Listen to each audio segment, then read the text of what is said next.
आज एक अच्छा व्यवसाय और समाज के लिए कुछ करने की इच्छा लेकर मेरे पास आए थे। इन्होंने इच्छा व्यक्त की, मुझे दायित्व दीजिए, मैं राजनीति में सक्रिय होना चाहता था। इनकी महत्वाकांक्षाओं को मैंने और सेवा के भाव को सुना और मैंने कहा कि सबसे अच्छा प्लेटफॉर्म आपके लिए मेरा संग होगा, मेरा साथ खड़ा रहिए। निश्चित रूप से आपको केवल तेलो नहीं, नवाडी नहीं, डूंगरी नहीं, बल्कि प्रदेश स्तर का नेतृत्व ईमानदारी से करने का अवसर पार्टी में मिलेगा।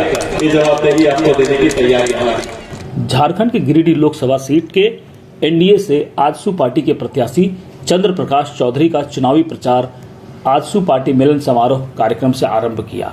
आज बोकारो जिले के तेलो गांव से चंद्र प्रकाश चौधरी का चुनावी प्रचार आजसू पार्टी सुप्रीमो सुदेश महतो ने किया। सुप्रीमो सुदेश महतो ने कहा कि प्रधानमंत्री नरेंद्र मोदी ने देश व राज्य में शक्ति स्थापित की है। प्रधानमंत्री नरेंद्र मोदी के सामने दूसरा कोई चेहरा नहीं है। मोदी देश के प्रति संकल्पित हैं, देश का मान सम्मान बढ़ाया है। मोदी ने 10 साल के कार्यकाल में देश का विकास सड़क और रेल के रूप में देखा जा सकता है। कोविड के समय में इन्होंने कोविड से निजात दिलाई। उन्होंने कहा कि झारखंड मुक्ति मोर्चा की सरकार में पुलिस और प्रशासन की चलती है। आज तो पार्टी और झारखंड मुक्ति मोर्चा में काफी अंतर है। झारखंड मुक्ति मोर्चा अपना और अपने परिवार के प्रति चिंतित है। इस पार्टी को इसके अलावा दूसरा कोई नजर नहीं आता। झारखंड मुक्ति मोर्चा तुष्टीकरण की राजनीति करती है। इस जनसंपर्क अभियान के अवसर पर विभिन्न पार्टियों के दर्जनों कार्यकर्ताओं ने आजसू पार्टी की सदस्यता ग्रहण की।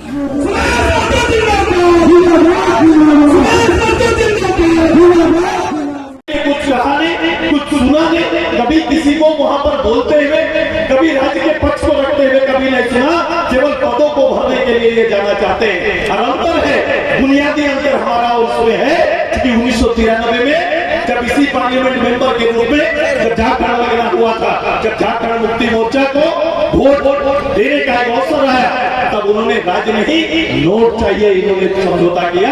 ये उदाहरण है। और दिल्ली में कहीं ना कहीं ये झारखंड को और झारखंड के परिचय को, राजनीतिक परिचय को धूमिल करना प्रारंभ किया। आज वहां से आइए, ये अवसर हमें भी मिला, आपको भी मिला। मैं एक निर्दलीय विधायक बन के 99 दिसंबर में पहुंचा, जब अलग राज्य भी नहीं हुआ था। बिहार पहुंचा, बिहार में मुझे लालू यादव जी का राज्य मिला और लालू यादव जी ने कहा कि आप आके, क्योंकि मेरी सहयोगी जोबा मांझी ने आवास मंत्रालय संभाला। मैंने कहा कि सुदेश महतो स्टेट मांगने के लिए आया है, राज्य के लिए आया है, और मैंने स्वीकार नहीं किया। ये दोनों कैरेक्टर और चरित्र है। एक चरित्र जो आपके मूल अधिकार का समझौता लोक से करता है, और दूसरा आदमी खड़ा होकर मंत्री जैसे पद को कुर्बान करके राजनीति में विपक्ष में जाके बैठना पसंद करता है। ये कैरेक्टर है, ये जमीन आसमान का भारतीय जनता पार्टी आजसू के गठबंधन का, और दूसरा चरित्र हमारे झारखंड मुक्ति मोर्चा का। और आपको इसको जवाब देना पड़ेगा। तुष्टीकरण की और उसमें काफी माहिर, वो एक वर्ग के खुशी के लिए कुछ भी कर सकते हैं। मैं उनसे अपील करता हूँ, मैं पहले भी किया, सुदेश महतो आगे भी करेगा। मेरी अपील है, किसी के तुष्टीकरण का हिस्सा न बनिए, राज्य की राजनीति में खड़ा होकर जवाब देना सीखिए, तब जाके झारखंड की राजनीति में कहीं ना कहीं सुधार आएगा और मौलिक जवाबदेही राजनीतिक दलों का बनेगा। वो चाहते भी हैं कि नहीं चाहते, हम नहीं जानते। उनको मंत्री ना बनाया गया, शपथ ना हुआ, ये सारा चीजें रहा। मैंने पिछले बार एक बात रखा था यहाँ पर, मैंने कहा ये ऐसी सरकार है जिसमें दलितों के लिए कोई जगह नहीं। पूरा मंत्रालय आज निकाल के देख लो। मैंने बात भी रखा तो बैद्यनाथ बाबू को वोट कराने लेके आए, वो बेचारा रो के वापस चले गए। और कहीं भी दलित कोई चेहरा इस सरकार के कैबिनेट में आपको दिखाई नहीं देगा। ये झारखंड मुक्ति मोर्चा मात्र अपना परिवार और परिवार के लोगों को कहां सेटल करे, उसकी तैयारी मात्र में लगा है। इससे आगे का कोई विचार नहीं रखता। आज एक अच्छा व्यवसाय और समाज के लिए कुछ करने की इच्छा लेकर मेरे पास आए थे। इन्होंने इच्छा व्यक्त की, मुझे दायित्व दीजिए, मैं राजनीति में सक्रिय होना चाहता था। इनकी महत्वाकांक्षाओं को मैंने और सेवा के भाव को सुना और मैंने कहा कि सबसे अच्छा प्लेटफॉर्म आपके लिए मेरा संग होगा, मेरा साथ खड़ा रहिए। निश्चित रूप से आपको केवल तेलो नहीं, नवाडी नहीं, डूंगरी नहीं, बल्कि प्रदेश स्तर का नेतृत्व ईमानदारी से करने का अवसर पार्टी में मिलेगा। ये जवाबदेही आपको देने की तैयारी हमारी। मैं अभियान आज यहाँ से शुरू कर रहा हूँ। आप सभी लोग जानते हैं ये चुनाव दो विचारधाराओं का चुनाव है। ये चुनाव देश के प्रधानमंत्री का चयन करने का एक अवसर है और इस अवसर पे पूरा देश पिछले 10 साल से आदरणीय प्रधानमंत्री मोदी जी के नेतृत्व में काम कर रहा है।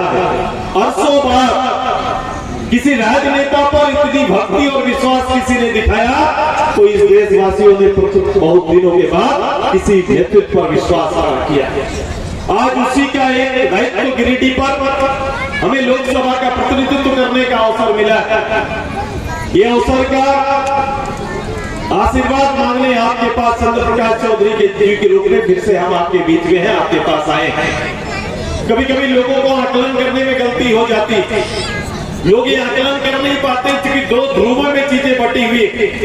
एक तो आपको एनडीए के साथ खड़ा होना है जो देश के प्रधानमंत्री जी के साथ खड़ा होकर मतदान करना चाहते हैं, और दूसरा पक्ष है जो पहले यूपीए था अब इंडिया गठबंधन के रूप में दूसरा पक्ष अपना काम कर रहा है।